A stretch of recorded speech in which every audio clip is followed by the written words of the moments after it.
What is personal data? It's any information that connects to a specific person, called the data subject.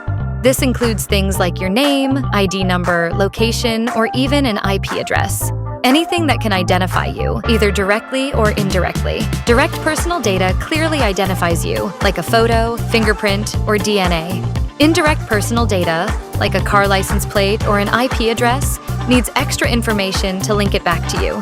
Sometimes personal data is pseudonymized, meaning it's coded to hide your identity but can still be traced back with a special key. It's still personal data. But when data is anonymized, all identifying details are removed, so it can't be linked to you anymore. This is no longer considered personal data. Certain personal data is highly sensitive, like information about your race, political views, religion, health, or sexual orientation. Processing this kind of data is often restricted unless specific conditions are met under GDPR. As a data subject, you have important rights. You can access your data, correct mistakes, request deletion, limit how it's used, or object to its processing. You also have the right to make sure decisions about you aren't made solely by automated systems.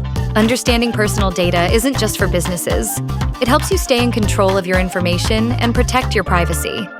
For more details, visit us at ctglobal.my.